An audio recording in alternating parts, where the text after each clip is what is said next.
സംഘർഷം ആരംഭിച്ച് 24-ാം ദിവസം പശ്ചിമേഷ്യയിൽ താൽക്കാലികാശ്വാസം. 5 ദിവസത്തെ വെടിനിർത്തൽ പ്രഖ്യാപിച്ച് അമേരിക്കൻ പ്രസിഡന്റ് ഡൊണാൾഡ് ട്രംപ്.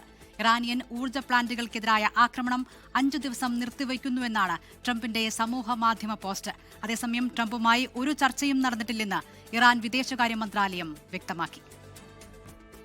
ഇറാനുമായി കഴിഞ്ഞ 2 ദിവസം നടത്തിയ ചർച്ചകൾ ഫലപ്രദമെന്നും ഇതേ തുടർന്നാണ് വെടിനിർത്തൽ പ്രഖ്യാപിക്കുന്നതെന്നുമാണ് ഡൊണാൾഡ് ട്രംപിന്റെ വിശദീകരണം. ഇറാന്റെ ഊർജ്ജ പ്ലാന്റുകൾക്കെതിരായ ആക്രമണം 5 ദിവസം നിർത്തിവെക്കാനാണ് യുദ്ധമന്ത്രാലയത്തിന് ട്രംപ് നിർദ്ദേശം നൽകിയിരിക്കുന്നത്. നേരത്തെ ഇറാന്റെ വൈദ്യുത നിലയങ്ങൾക്ക് നേരെ ആക്രമണം നടത്തുമെന്ന് ട്രംപ് ഭീഷണിപ്പെടുത്തിയിരുന്നു.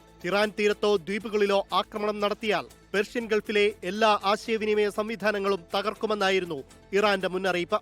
ഇതിന് പിന്നാലെയാണ് ട്രംപിന്റെ വെടിനിർത്തൽ പ്രഖ്യാപനം. സംഘർഷത്തിൽ ഇറാനിൽ ഇതുവരെ 2000-ലധികം പേർക്കാണ് ജീവൻ നഷ്ടമായത്.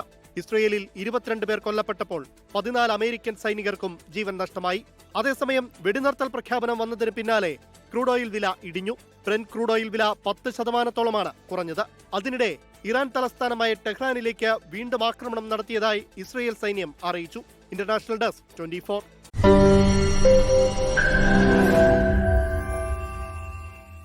ലോകത്തെവിടെയായാലും ഏത് സമയത്തും 24 വാർത്തകളും ഓഗ്മെന്റഡ് റിയാലിറ്റി പാക്കേജുകളും എക്സ്പ്ലെയിനറുകളും വിശദമായി കാണാൻ ഞങ്ങളുടെ യൂട്യൂബ് ചാനൽ നിങ്ങൾക്ക് സബ്സ്ക്രൈബ് ചെയ്യാം.